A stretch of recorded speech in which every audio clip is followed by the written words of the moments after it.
하나님을 예배하시는 여러분들 위해 하나님의 충만한 은총이 함께할 수 있기를 축원합니다. 좌우에 계신 분들 인사 나누시고 잘 오셨습니다. 은혜 받고 하나님의 기쁨이 되시기를 바랍니다. 그렇게 인사드립시다.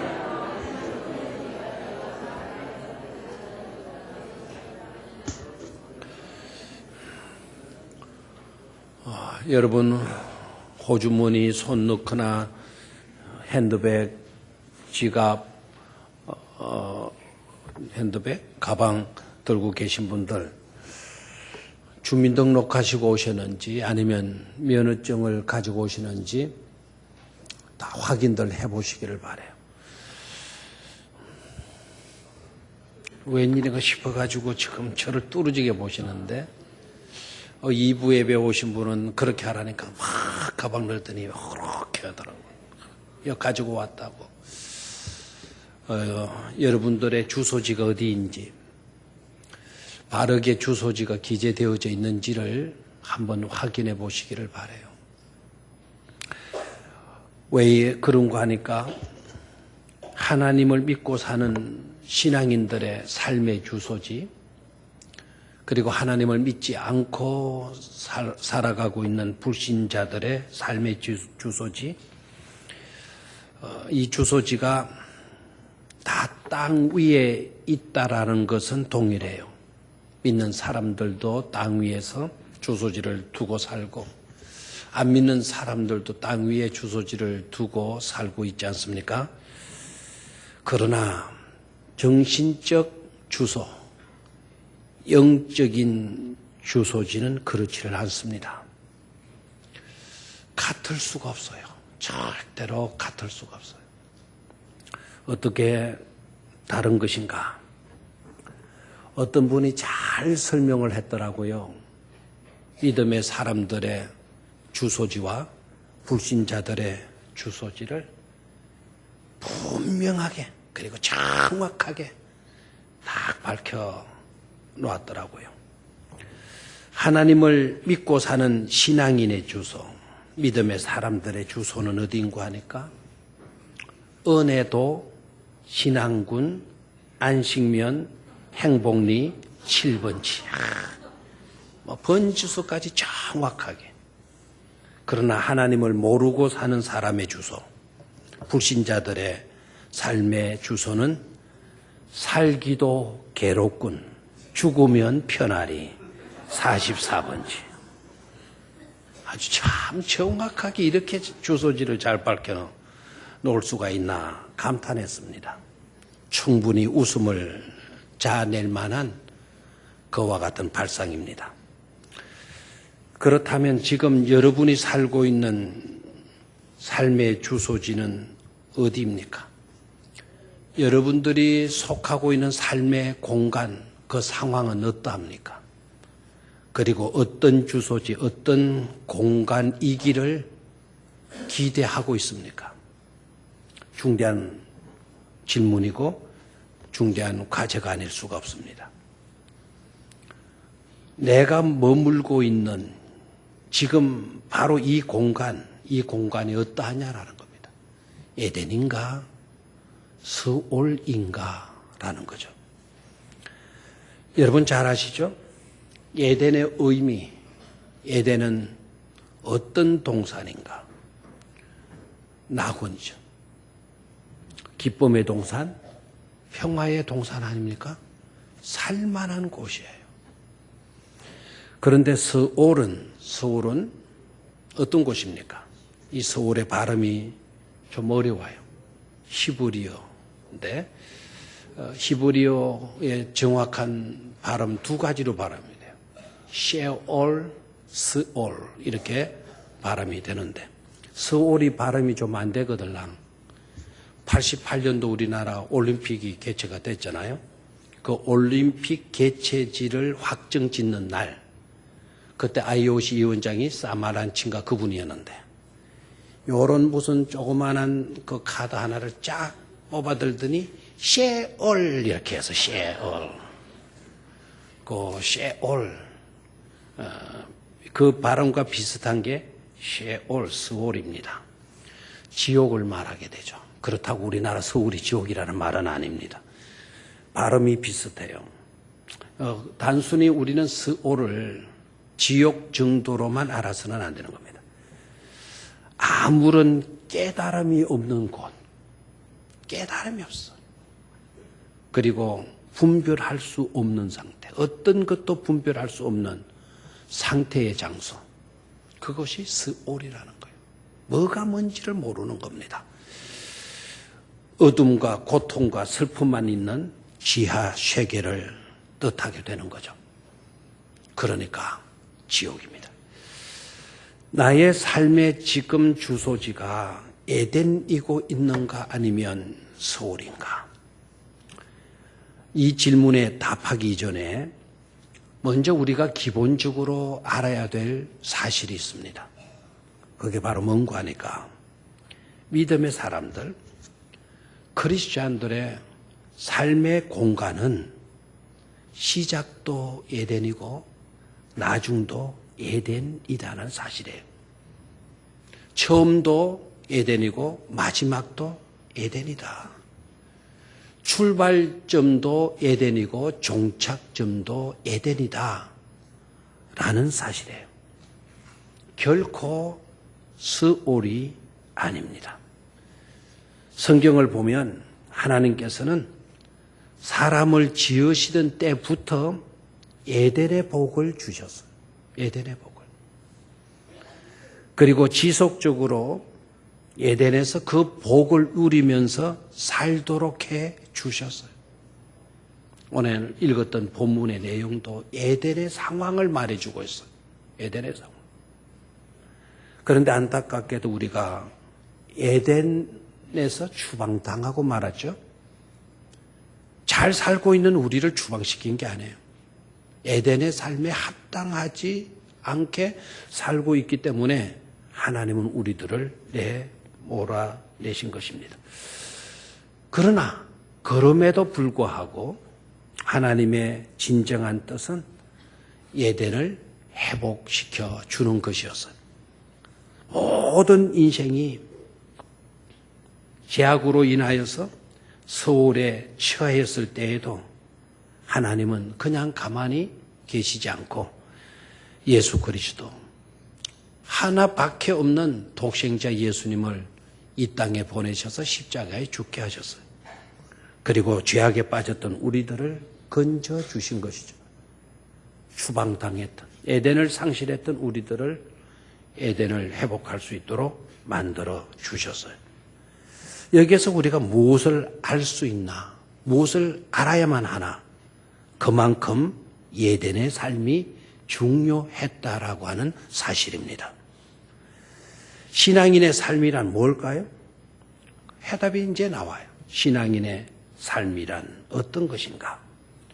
에덴에서 시작하여서 지속적으로 계속해서 에덴을 추구하며 나아가는 삶이 바로 신앙인들의 삶이다라는 거죠. 에덴의 삶을 회복하고 에덴의 기쁨을 회복하고 에덴의 평화를 우리가 회복해서 즐거운 삶을 살아가는 것. 그게 신앙인의 삶의 내용인 것입니다. 무엇을 말하는 것입니까?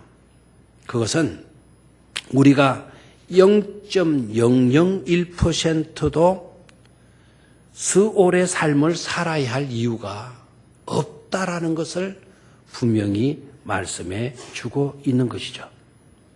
0.01%도 스올의 삶을 살아야 될 이유가 없어요. 지옥의 삶을 살아야 될 이유가 없는 것입니다.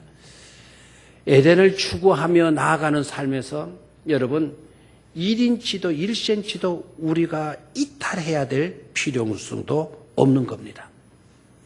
잘 나가다가 삼천포로 빠진다라는 말이 있잖아요. 우리는 그런 신앙생활을 해서는 안 되는 거죠. 왜 그런가 하니까 에덴을 추구하며 나아가는 삶에서 옆으로 빠져도 좋다는 표지판은 하나님께서 아예 세워놓지 않았기 때문입니다. 에덴을 추구하며 나아가는 삶에 있어서 왜 이따금씩 옆으로 이탈되는 것입니까? 만약에 에덴을 추구하며 나아가는 길에 옆으로 빠져도 좋다는 표지판이 세워져 있다고 한다면 그것은 하나님께서 세워놓으신 것이 아니고 분명히 사탄이 마귀가 세워놓은 표지판인 것임을 깨달아야 되는 것입니다. 그런데도 솔직히 우리 자신들을 살펴보게 되면 믿음으로 살고 있다고 하지만 믿음으로 살기에 에덴을 회복하는 그런 삶을 살기보다는 그러한 사실도 모르고 매일 고통 가운데 사는 거예요. 염려하고 근심하고 고민하고 걱정하고 사는 거예요. 미워하고 시기하고 다투고 싸우고 저주하고 정죄하고 어두운 나날들을 보내고 있는 거예요. 만약에 우리가 믿음을 가지고 살아가면서도 그러한 나날을 보내는 삶을 산다고 한다면 그것은 스스로 에덴을 포기해 버리는 것이고 스오를 선택해 버리는 것입니다. 그래서 결국 비극적인 감각 없는 삶을 사는 어리석은 자가 되고 마는 것입니다. 그러기에 저와 여러분에게 주어진 첫 번째 과제가 바로 뭐냐? 반드시 예수 그리스도 안에서 에덴의 삶을 회복해야 된다라는 것입니다. 그 에덴을 향하여서 우리는 전진을 거듭해야 된다는 것입니다. 우리의 길에 놓여진 표지판, 세워진 표지판이 있다고 한다면 그것은 에덴만을 향하고 있을 것입니다. 예수 그리스도가 곧 길이시고 진리시고 생명이시기 때문인 것이죠. 꼭 에덴의 삶을 회복할 수 있기를 축원합니다. 두 번째 과제, 두 번째 우리가 던져야 될 질문은 상자인가 범사인가 박스인가 모든 일, always thing, 모든 일들인가. 여기에서 우리는 기복주의와 참신앙을 구분할 수 있어야 되겠습니다. 기복주의라는 것은 하나님을 내 생각, 내 뜻, 내 관점으로 가둬놓는 거예요. 나의 틀, 나의 박스, 나의 프레임, 이 프레임 속에 가둬버리고 제한해버리는 겁니다. 그래서 내가 바라는 것만 보게 해요. 내가 원하는 것만 보게 해요. 내가 바라는 복이 이루어지게 되면 그건 좋은 것이고 그럴 때는 하나님이 계셔요. 그러나 내가 바라는 것이 아닐 때에는 복도 없는 것이고 하나님도 없는 것으로 여기는 것이 바로 기복주의 신앙입니다. 잘 될 때는 믿음의 사람 같아요. 그런데 잘 되지 못할 때는 전혀 믿음의 사람이 되지 못하는 그런 신앙을 가르쳐서 우리는 기복주의 신앙이라 이렇게 정의를 하는 겁니다. 그렇다면 바른 신앙, 참된 신앙은 어떤 신앙일까요? 바른 신앙은 형통에서뿐만 아니라 심지어 우리의 삶의 형편과 여건이 불통일 때도 형편없을 때에도 범사에 하나님을 그래도 인정하는 겁니다. 하나님은 만물의 주인이시다. 하나님은 이 세상을 풍요롭게 만드시는 은혜로우신 하나님이시다. 내가 잘 될 때뿐만 아니라 내가 못 되는 형편에 놓인다 하더라도 하나님은 합력하여 선을 이루어 가시는 분이시다. 그렇게 믿고 그렇게 고백하는 신앙은 바른 신앙, 참된 신앙인 것입니다. 바로 그 하나님께서 창조하신 모든 공간, 모든 자리에 임재해 계신다. 그걸 믿고 확신할 수 있는 그런 믿음. 내가 형통에 놓여 있을 때뿐만 아니라 내가 잘 나갈 때뿐만 아니라 내가 어렵고 힘들고 막히고 때로는 감옥에 갇혀 있을 때라도 하나님은 함께 하시고 계신다. 그 가운데도 하나님이 나와 함께 계셔 주신다.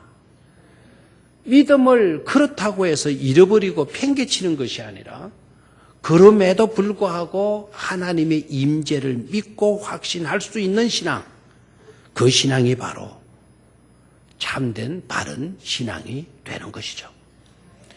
절대로 기복주의 신앙과 그리고 참 바른 신앙이 일치될 수가 있는 게 아니에요. 동일한 게 아니에요. 확연히 다른 것입니다. 내가 망했어도 내가 실패했어도 내가 패배의 쓴 잔을 이 시간은 마시고 있을지 몰라도 그러나 나의 이 패배가 합력하여 선을 이루시는 하나님이시기 때문에 언젠가는 이 패배 때문에 내가 더 잘 될 수 있게 된다라는 거예요. 그걸 믿는 믿음, 그게 바로 참된 바른 신앙이 되는 것이죠. 모든 공간 속에 하나님은 계신다라는 사실에 잘 나가는 그 현장만 하나님이 계시는 것이 아니고 실패의 자리에도 하나님이 계시고 그리고 그 어두컴컴한 감옥에도 하나님이 계시는 거예요. 여러분, 하나님은 어디에서나 계시는 하나님이신 줄로 믿습니까? 시편 139편의 저자, 내가 서울의 밑바닥까지 내려갔었는데 서울 그 캄캄하고 어둡고 아무것도 분별할 수 없는 그 밑바닥까지 내려갔었는데도 불구하고 내가 깨닫고 내가 발견한 분이 있었다. 내가 발견한 것이 그게 바로 뭐냐? 그곳에서도 하나님이 계시더라는 거예요. 그럼 어떤 상황에 우리가 놓이든지 간에 우리는 바른 믿음을 고백할 수 있어야 되는 것이죠. 자, 그런데 문제가 또 있어요. 어디에서나 하나님이 계신다 그러니까 자칫 잘못하면 또 범신론주의자가 될 수가 있어요. 범신론자가 될 수가 있어요. 우리 기독교 신앙은 범신론이 아닙니다. 저는 범신론이 뭔지 모르겠는데요. 이렇게 궁금하게 여기는 분이 계실 수 있어요.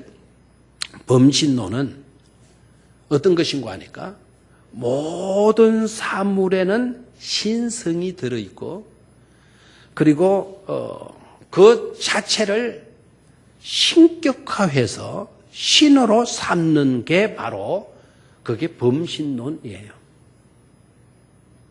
모든 사물에는 신이 있다. 그렇기 때문에 큰 바위를 보거나 큰 고목을 보게 되면 사람들이 두려워하고 떠는 거예요. 그 앞에 가서 손을 비비고 고개를 숙이고 소원을 비는 겁니다. 왜 그러냐? 그 고목 속에 신이 있기 때문에, 그 바위 속에 신이 있기 때문에, 큰 산이 있으면 산신령이 있고 저 넓은 바다에 나가면 바다 해신이 있고 바다신이 들어있고 이렇게 여기는 것이 바로 범신론인 것입니다. 얼마나 처량한 일인가를 깨달아야 돼요. 하나님의 형상으로 피조된 저와 여러분들이, 하나님의 자녀됨의 권세를 가진 저와 여러분들이 나무 앞에 가서 두려워 떨고 무슨 날 어떤 날 하면서 떨고 결혼도 하지 못하고 시집도 가지 못하고 벽에 못도 제대로 하나 받지 못하는 그런 인생, 그런 신세가 되어져야 되겠느냐 이 말입니다. 얼마 전에 결혼을 하신 가정에서 혼주 되시는 분이 저한테 그렇게 아유 정말 결혼 날짜 잡기도 힘들지만 둘이 만나가지고 결혼까지 가는 과정도 힘들겠지만 그러나 서로 마음이 맞아가지고 결혼을 해야 되겠는데 결혼 날짜 잡기도 굉장히 힘들더라. 한쪽에 안 믿는 가정이다 보니까 뭘 그냥 따지더라. 뭐 사주팔자 아닌데 하여튼 뭘 따지더라. 얼마 전에 며칠 전에 서울에 내 고등학교 동기 친구가 둘째 아들 결혼한 청첩장을 봐. 청첩장 결혼 시간이 저녁 8시 반이더라고. 그래서 이게 오전을 잘못 썼지 않았겠나. 오전도 너무 일찍 한대. 심한 전화를 했더니 아유, 예식장마다 팍 풀로 차가지고 그 시간도 겨우 이제 확보를 했다라는 거예요. 왜 그런 거 하니까 윤달 있으면 그 달은 결혼을 못 하게 돼. 땡기거나 미루어야 된다라는.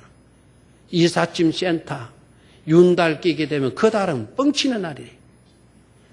일거리가 이사하시는 분들이 없다라는 거예요. 여러분, 예수 믿는 사람들은 그날 날 잡아가지고 오히려 그날 이사하셔. 이사값도 반으로 줄여준대요. 하도 없으니까. 이게 무슨 꼴입니까? 왜 이사도 제때 못 가고 결혼도 왜 제때 못 하는 겁니까?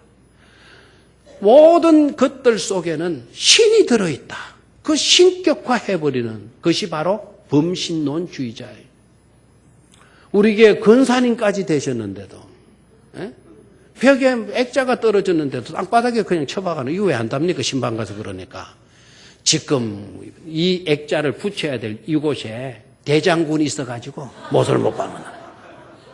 교회 권사님이시면서도. 필요할 때 못도 제대로 하나 못 받고 있는 거예요. 이 범신론주의자들의 특징이에요.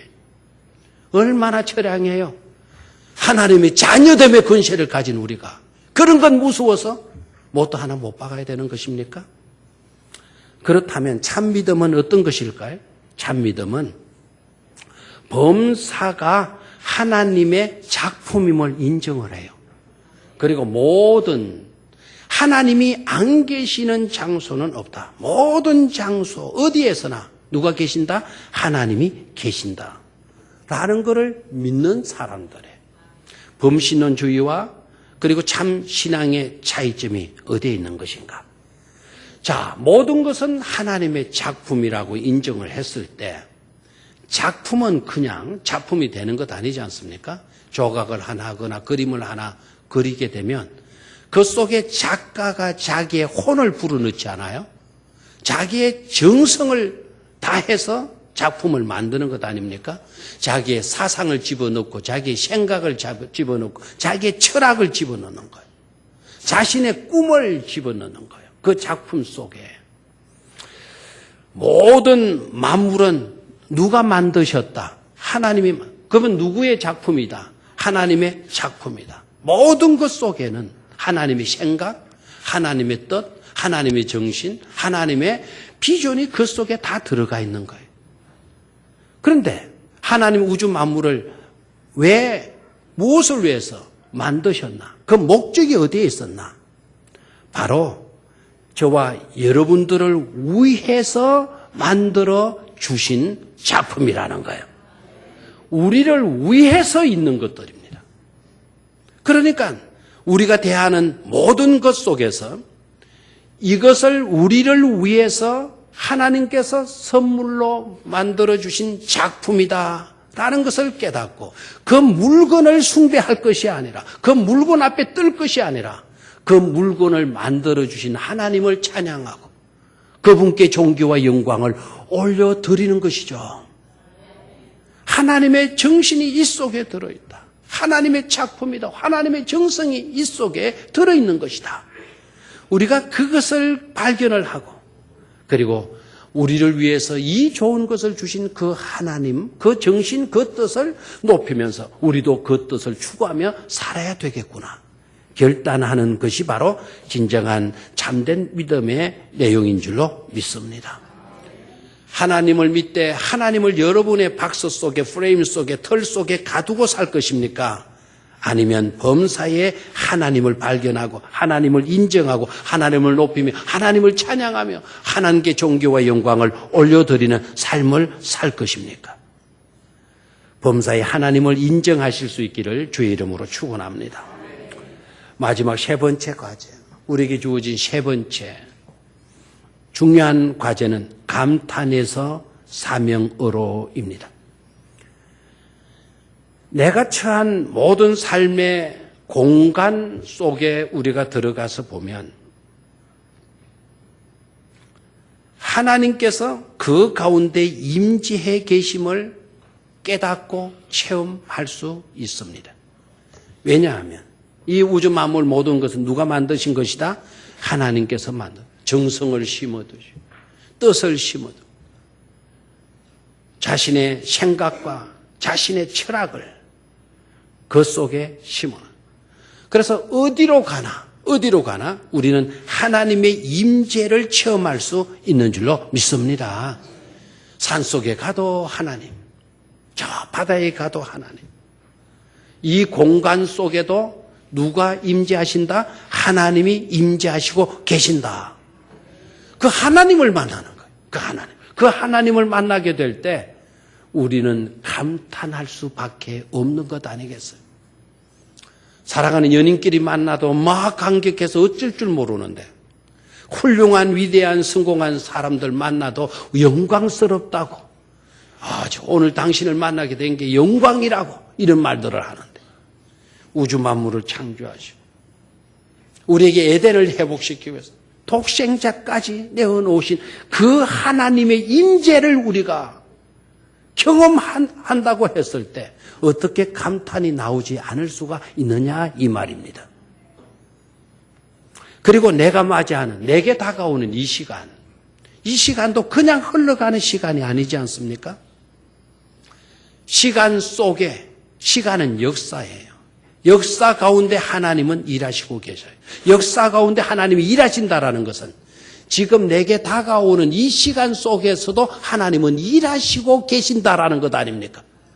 하나님 우주 만물을 창조하시고 발장 끼고 구경만 하시고 놀고 계시고 심심해서 한숨만 쉬시는 그런 하나님이 아니십니다. 예수 그리스도께서 분명히 말씀하셨죠? 하나님께서, 아버지께서 일하시니 나도 뭐한다? 일한다라고 말씀합니다. 하나님은 지금도 일하시고 계시는 것입니다. 창조의 역사를 지금도 행하시고 계시는 것입니다. 새롭게 하시는, 새로운 창조를 펼치시고 계시는 하나님이시라는 것을 깨달아야 돼요. 이 시간 속에서 그냥 흘러가게 만들면 안 돼요. 한순간 한순간이고 그 속에서 역사하시는, 그 시간 속에 일하시는 하나님을 우리는 만날 수가 있어야 되는 것입니다. 그리고 내가 처한 공간, 그냥 공간이 아닙니다. 이 공간이야말로 하나님이 임재하셔서 역사하시는 역동적인 삶의 공간인 것임을 우리는 깨닫고 체험해야 될 줄로 믿습니다. 그렇게 될 때 우리는 뿅 가는 인생, 감탄의 인생이 되어질 수가 있는 것이죠. 그리고 그냥 우리는 감탄하는 것으로 끝나는 것 또한 아닙니다. 그와 동시에 일어나야 될 또 하나의 반응이 있어야 돼요. 그게 뭔가 하니까 감탄하는 바로 그 시간에 우리는 또한 통탄이 일어나야 된다라는 거예요. 통탄. 아파하고 괴로워하고 아쉬워하고 안타까워하는 그와 같은 마음이 불일 듯 일어나야 한다는 것입니다. 왜 감탄하는 시간에 왜 통탄이 일어나야 되는 것입니까? 하나님께서 만드신 아름다운 세계, 하나님께서 보시고 심히 좋았더라고 하는 이 세상이 이렇게 파괴되어지고 이렇게 어두워져 버린 세상이 되어진 일로 인하여서 우리는 가슴 아파하고 거룩한 통탄이 일어나야 될 줄로 믿습니다. 아름다운 자연, 아름다운 세상을 우리 인간들이 다 파괴해버렸어요. 누구를 정죄하라는 것 아닙니다. 너희들 때문에 그렇게 되어진 거야. 마치도 나는 아닌 것처럼 통탄하라는 게 아닙니다. 세상이 저렇게 파괴되어지고 어두워진 일은 바로 그 파괴된 것 속에 나의 죄악이 들어있음을 발견하고 가슴 아파하고 그것을 감탄하고 통에 잡아해야 된다 하는 말입니다. 우리의 삶의 공간이 이렇게 황폐해진 이유는 바로 나의 부족과 나의 불성실함 때문이었다 하는 것을 통회하는, 통탄하는 그와 같은 역사가 일어나야 되는 것이죠. 그리고 통탄으로만 그쳐서도 안 돼요. 통탄에서 이제는 사명감에 사로잡히는 것입니다. 하나님은 지금도 일하시고 계세요. 이 시간 속에 일하시고 이 공간 속에서 역사하셔요. 어떻게 역사하시느냐? 카오스에서 코스모스로, 혼돈에서 질서로, 어지러움에서 코스모스, 아름다운 질서의 세계로 하나님은 만들어 가시고 계셔요. 지금도 그 일을 하시고 계시는 거죠. 갈등이 있는 곳에 일하셔서 화해의 장소로 만드시고, 불신의 현장 속에서 일하셔서 신앙의 현장이 되어질 수 있도록 우리 하나님은 일하시고 계시는 것입니다. 지금도 일하시는 그 하나님과 함께 참여하는 파트너가 되어서 함께 일해야 되는 사명이 우리들에게 주어지고 있는 것이다라는 거예요. 그래서 하나님이 보시기에 좋았더라 라고 선포할 때 우리도 그 삶의 공간 속에서 우리도 보시기에 좋았더라, 하나님이 보시기에 좋았다, 축복할 수 있어야 된다 이 말입니다.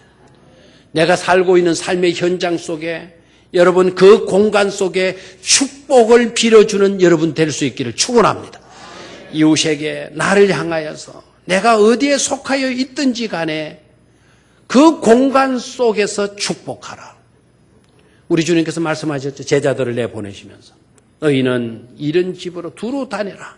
두루 다니면서 어떤 집에 들어갈 때마다, 어떤 집에, 어떤 고을에, 어떤 집에 들어갈 때마다 그 집에 평안을 빌어 주라고 말씀하셔요. 그 공간 속에 평안을 빌어 주도록 하라고 이야기를 해요. 우리들의 삶의 현장 속에 우리가 뭘 해야 돼요? 축복할 수 있어야 돼요. 축복할 수. 어느 공간에 있든, 누구를 대하든지 간에, 어떤 시점에 우리가 놓여 있든지 간에 축복하는 그런 사명감, 그 사명감을 잃지 않기를 주의 이름으로 축원합니다. 시편 8편 집에 가서 읽어보세요. 시편 8편 1절로 4절. 선포하고 축복하는 거죠. 선포. 그리고 오늘 시편의 말씀, 적재적소에 이슬은 하늘에서, 샘물은 땅 밑에서, 나무들 막 그 나무들은 나무들의 위치에서 열매를 적재적소에 모든 것이 놓여 있으면서 그 속에서 열매를 맺는 거예요. 적재적소에서 자기 역할을 제대로 감당하는 것. 그게 우리에게 주어진 과제이죠. 마지막 이 구절 여러분 꼭 성경 속에 밑줄을 그어놓으시기를 바랍니다. 16절 하반절입니다. 16절 찾았습니까? 16절. 땅의 선물과 거기 충만한 것과 가시떨기 나무 가운데에 계시던 이의 은혜로 말미암아. 찾았습니까? 가시떨기 나무 가운데에 계시던 이의 은혜로 말미암아 복이 요셉의 머리에 그의 형제 중 구별한 자의 정수리에 임할지로다 그랬습니다. 뭐를 빌어주고 있나요? 축복을 빌어주고 있어요. 그런데 그 내용을 봐요. 가시떨기 나무 가운데 계시던 이의 은혜로 말미암아. 자, 다시 한번 가시떨기 나무 가운데 계시던 이의 은혜로 말미암아. 아직도 깨달음이 안 오죠? 가시떨기 나무 가운데 계시던 이의 은혜로 말미암아. 가시떨기 나무 가운데에 계시던 이가 바로 누구입니까? 하나님이에요. 그 하나님을 누가 만났습니까? 가시떨기 나무 가운데 계시던 하나님을 누가 만났어요? 모세가 만나지 않았습니까? 영어 성경으로는 in the burning bush이라고 되어져 있어요. 불타는 부시, 엉겅기, 그 덤북대 속에서 계시는 하나님. 그러면 여러분, 하나님은 어디 계시느냐? 높고 높은 화려한 저 천국에 하나님이 계신다고 대답들을 하는데, 오늘 모세는 그곳에서 하나님을, 거기 계신 하나님을 만난 것이 아니고 가시떨기 나무에 계시던 이의 은혜로 말미암아. 놀라운 사실 아닙니까? 가시떨기 나무 가운데 계시더니 여기서 뭘 깨달을 수가 있죠? 하나님은 높고 영광스러운 보좌에만 계시는 것이 아니고 광야의 가시떨기, 불타는 가시덤불대 속에 또 계시는 하나님이시다. 위로부터 하나님이 우리를 부르실 수도 있지만 형편없는 현장 속에서도 하나님은 계셔서 우리를 소명하실 수 있는 분이시다라는 거예요. 여러분, 여러분의 삶이 힘듭니까? 정말로 괴롭고 어렵습니까? 마치도 가시에 찔리는 것과 같은 상처와 고통을 안고 있습니까? 그래서 여러분, 나는 왜 이런지 모르겠다 좌절하고 쓰라린 고통과 아픔 속에서 비관하고 탄식하고 절망하고 있지는 않습니까? 오늘 그런 분이 계시다면 가시떨기 나무 가운데 계시던 하나님의 은혜로 바로 그곳에서도 하나님이 계신다라는 것을 깨닫기를 축원합니다. 왜 하나님이 가시 덤불 속에 불타는 그 덤불 속에 하나님이 그곳에 계시는 것입니까? 그곳에 있는 우리 인생들에게 은혜를 주시기 위해서. 은혜를 주시기 위해서. 얼마나 감사해요. 우리의 공간 속에 축복을 주시기 위해서. 나의 삶의 공간이 가시 덤불 속과 같아. 그 가시 덤불 속과 같은 현장 속에 있는 그 공간 속에 놓여 있는 나를 복 주시기 위해서 하나님은 그곳에도 계셔 주신다라는 사실. 이러한 은혜로 승리할 수 있기를 축복된 성도들이 되시기를 주의 이름으로 축원합니다. 하나님 아버지 감사합니다. 시간과 공간 속에 임재하셔서 우리의 복을 위하시고 우리의 행복을 추구해 갈 수 있도록 역사해 주심에 감사를 드립니다. 하나님의 자녀된 우리들 참된 바른 신앙 가지고 살아갈 수 있게 하여 주시옵소서.